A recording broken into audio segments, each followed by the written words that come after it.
Hello, beautiful. Welcome back. It's Andrea with You Are Mind, Body, Soul. And in this temple space, I guide your inner goddess to bridge the mind, body, and soul through psychosomatic education, consciousness reconditioning, as well as alchemy and energetics. I'm so happy to be back in this space with you. Come on in, grab yourself something to drink. I hope that you're feeling wonderful as we join back in this space together. It's been a while since I've been able to record, but I'm here and we are going to have a topic that's inspired by one of my clients. And I always see women, actually, women of all ages, my clients are. That are always surprised at how old I am. And, my age is something that I've talked about before, and my comfort with it and my discomfort with it, because oftentimes, everybody thinks that I'm in my 20s, but I'm actually pushing 40. Okay. So one of my clients was like, she's this young girl in her 20s, an established career, and also just on that path. And she was like, I would love for you to do a video on this. So this one is for you and all of my viewers that are in their 20s. So basically, I'm going to be talking about what I would recommend for myself, what I would strongly advise myself when I was in my 20s. I didn't have the guidance of YouTube or fortunately, the influence of social media. So I had to figure out a lot of things on my own. So this list is for my younger self, and it's also for you. Before I get too deep into this topic, I want to remind you to please like this video. Thank you so much for your thumbs up. It really motivates me to come back and continue to share this content with you. Please remember to share this video so that other goddesses such as yourself can receive these downloads. And please, if it's your first time on this video, or if you like this free content, remember to subscribe and ring my bell so that you get notifications when I post these new videos every Monday. All right, so let's get into it. I have my notes as usual. You know how I roll. Okay, so the first piece of advice that I would give myself when I was in my 20s is to learn everything that I possibly could about my personality. So when you are in your 20s, you have enough life experience to know how life is responding to you and how you are interacting with this. A lot of our behavior and experiences in life are actually attributed from our personality. So there are just some essential things that you want to find out about yourself early in life. Okay, start with your sun, your moon, and your rising sign. So, for those of you that are into astrology, or even if you're not into astrology, you would be surprised at the resonance and the accuracy that some astrology has with who you are in your personality. And as I'm saying that, I also want to put a disclaimer that even though we may be an air sign, a fire sign, a water sign, or an earth sign, at the end of the day, we all have all of these elements within ourselves, and we can embody any aspect of these that we choose. When I was younger, I was told that I didn't have a lot of earth in my chart. However, one of my key placements is a Virgo rising, which is an earth sign. And so from youth, I made it my priority to master those earth attributes and those earth personality traits, because I realized that through my personal research and journey that this was very important for me to gain if I wanted to be successful in life. So it's just really good to start there. Also, you can start with your personality type. I strongly recommend taking the MBTI, which is a test that basically segments personalities into 16 different types. And when I took this personality test, I learned that I was an introvert and that I had to interact with life the way that I was interacting with life and responding to life in social settings, in my relationship It all just made sense. Whereas prior to understanding this, I struggled a lot with forcing myself to be in social situations. And I was always trying to make other people comfortable, which is another feature of that personality type. So I took this test when I was in high school and in college and within the last year, and all three times it has been the same. So rarely does your MBTI personality change throughout your life. Sometimes it can, but rarely it does. And so it's just so good to know that about yourself. You also may want to find out what your human design is. That would be a little further research. Go ahead and take that test and get that information just so that you can start to understand yourself more, because the depth in which you understand yourself is the depth of life experience that you are going to have. And it is going to affect your lens of perception and your conscious movement in life.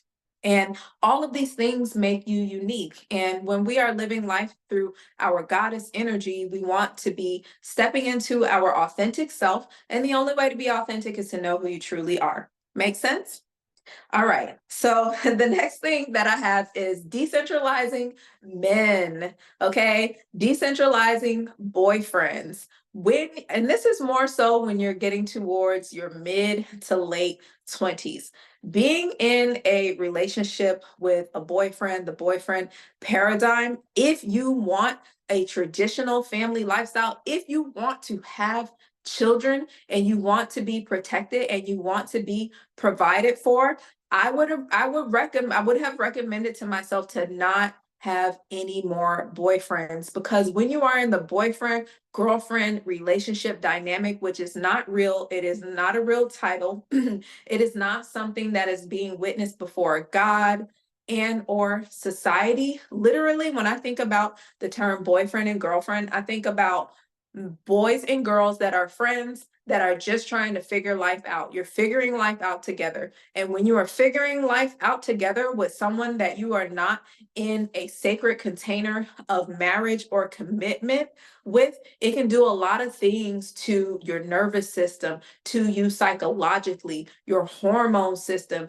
You're putting your body through a lot of stress, and you will be prematurely aging yourself, and also you will also be feeding different diseases and illnesses by being in that paradigm and getting your heart broken over and over. This was me. This is a true story. And so instead, I offer you the alternative of rotational dating, and that is dating without being intimate so that you find someone that is worthy of your value and worthy of the time and the energy that you are dedicating to yourself.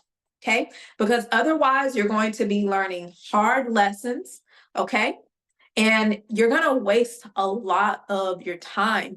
And I remember being in my 20s thinking that I had all the time in the world, and that, all of the foolishness that I was partaking in my 20s, that and in my 30s, like, I would fix it all. Like, I was like, oh, that's something for my future self. She can deal with it. I remember having that conversation with myself right now, where I was like, oh, when I'm in my 30s, I'll figure it out. I'll prioritize this. I'll prioritize that. But life goes by in the blink of an eye. And we as women don't have the same amount of privileged time when it comes to our biological clocks that men do. And so it's very important that we prioritize the time that we are spending and how we are spending it when we are young. It's very important.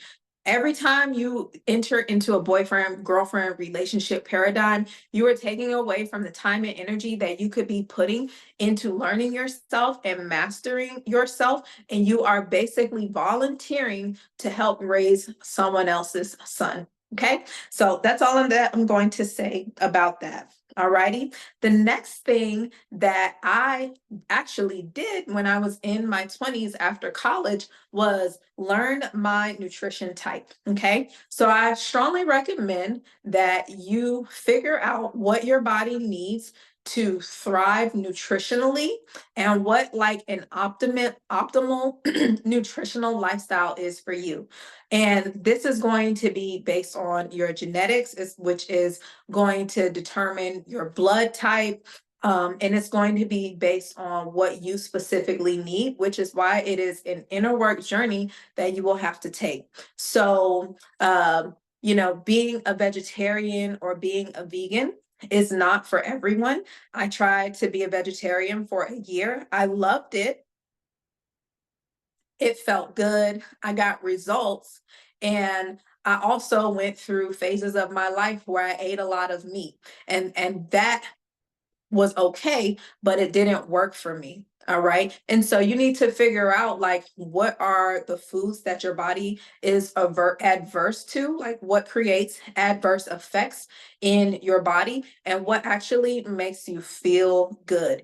And one of the key things, and this is very, very important, that you can do to make sure that you are aligning with the most optimal nutritional lifestyle is observing how your womb is responding to what it is you are putting in your mouth. So, ever since I was in my mid 20s, when I created the 14-day Mind, Body, Soul Reset course, I have been aware of certain responses that my body has according to what I'm putting in my mouth and how it is affecting my monthly cycle.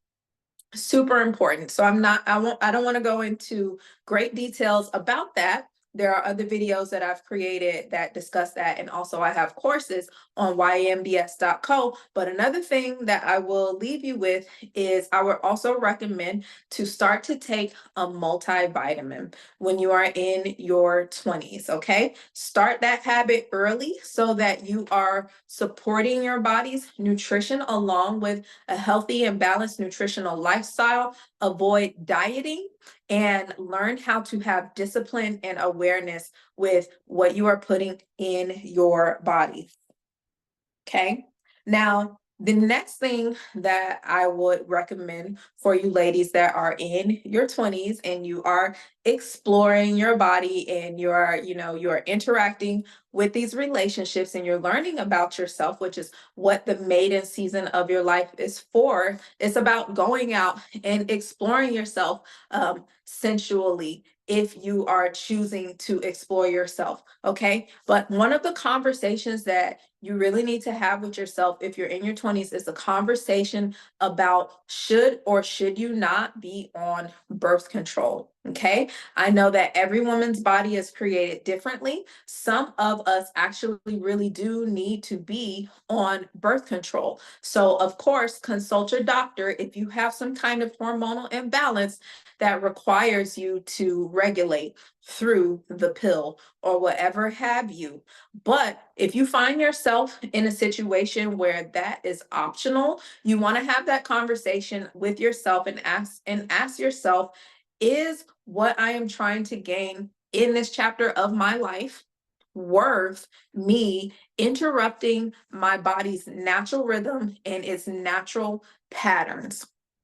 Because if in the future you want to have children and you've been on birth control for many years, it may not be the easiest to have kids in the future. And like telling your body to stop doing what it was naturally born to do, like have a period, that is going to affect you in many ways that you might not find out about until further down the line. So have that conversation with yourself, do your research, see if you can find alternatives to hormonal regulation and take it from there. Another conversation that I would recommend you have along the lines of having conversations about of substances that you're putting in your body is a conversation with caffeine. So, are you in your 20s and you're caffeine dependent? I see this all the time.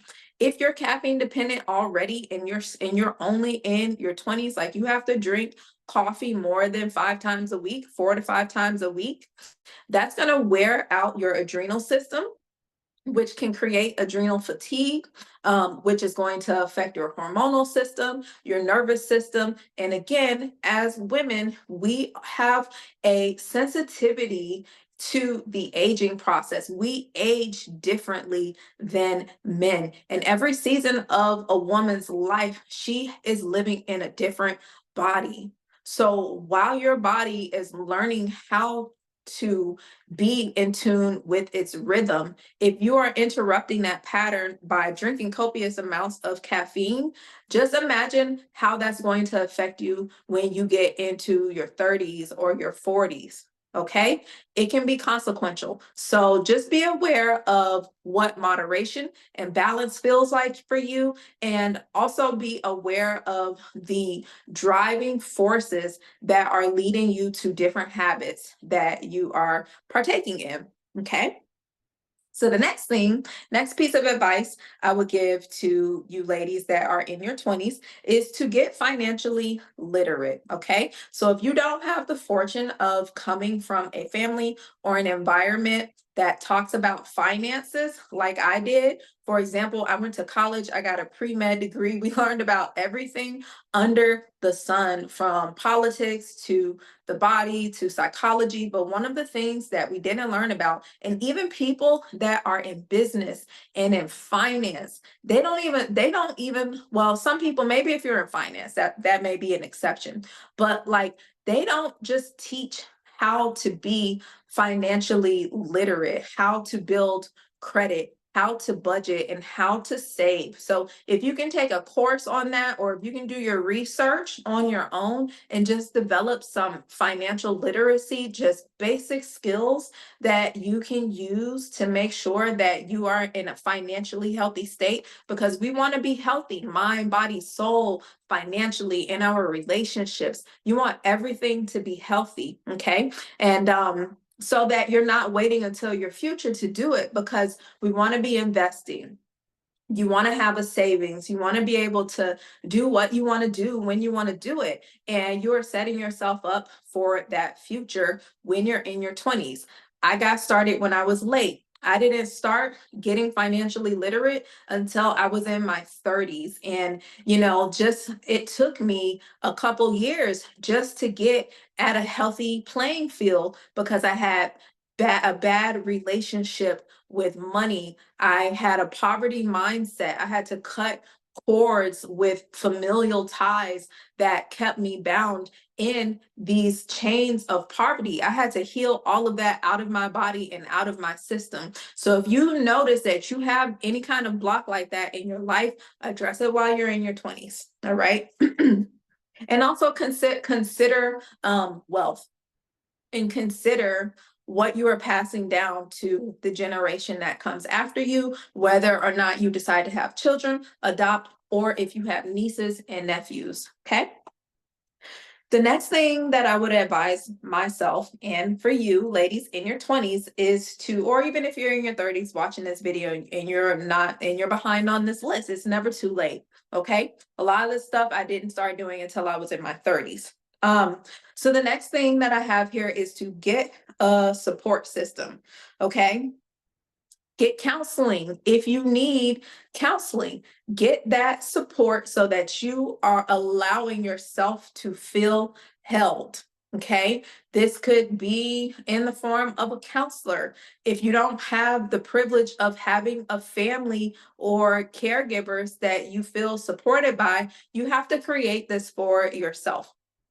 This was something that I had to create for myself, and it was very challenging for me, especially when I was in the more avoidant chapters of my life, being avoidant of love and intimacy, and sharing my more challenging moments with loved ones. I didn't feel like I had that care, and I had that support. But you can find the support anywhere. You can get a counselor. You can find mentors on YouTube. You can hang out with me in this temple space on this channel. I'm sending you all of the love and the support through these airwaves that I possibly can, just by showing up here. And a lot of times Another thing is that we are supported, but we don't allow ourselves to receive that support or to acknowledge that we are being supported because of these limiting belief systems that we have to run our lives. So being in your 20s is that time when you want to have these honest, raw conversations with yourself so that you can get to the bottom of the truth of who you are and who it is you really want to be. Don't wait until later to do it. Start it early, okay? Even if you're in your early 30s, this is still relevant to you. So allow yourself to be supported by the right people and the right instances.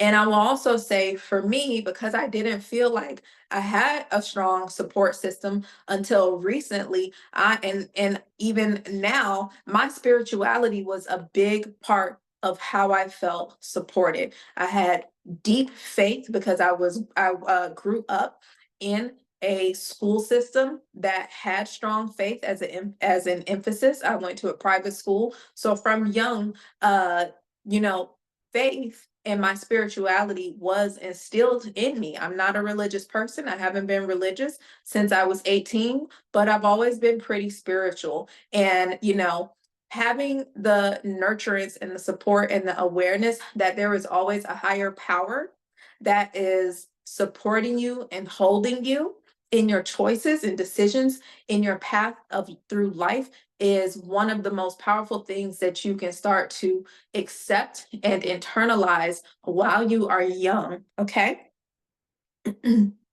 And then last I have here is have fun. It's my favorite one, okay? I saved it for last cuz of course we got to get, we want to get all of the other stuff out of the way, but make sure that you are having fun. I also have here get messy and make mistakes. I honestly think that the reason that I am so blessed and I'm so fortunate now is because I chose to walk the unbeaten path. I've always been a rebel. I've always walked my own sacred path, regardless of what other people felt was important for me. And so I made a lot of mistakes and I don't really have any big regrets. There are some things that I would do differently, but when I look back on it and I look at my life personally, I feel like there was a lot more room for fun. Which brings me, the reason that I'm saying this is because a lot of the divine feminine and a lot of women that are seeking self education did not have childhoods. And in the society that is a masculine paradigm driven society, women are growing up at such a fast rate. I look at young women all the time and they look older than they actually are. And it's because essential parts of their childhood is missing. And, as women, this society teaches us to always be producing, to always be trying to get ahead. And it is a very masculine paradigm. When you learn how to embody your feminine energy, you are allowing yourself to get messy, to make mistakes, to not put so much pressure on yourself to grow up. Like, actually enjoy your life and don't punish yourself for choosing the wrong thing or taking the long path. All right, because sometimes when you take the long path, it is just so rewarding. However, if you can learn from others, learn from people that have made the same mistakes, well, that are have made mistakes that you don't want to make. I've had to learn the right way to approach life by looking at people around me and my family and my friends, towards people that really messed up. And I knew that I didn't want to go down that same path. So learn from other people's mistakes, but also be willing to make your own mistakes, get messy, and have fun. One of the things that I would have done differently is I would have taken more risk when I was younger. I would have taken more risks and risks that you can only get away with when you're in your 20s.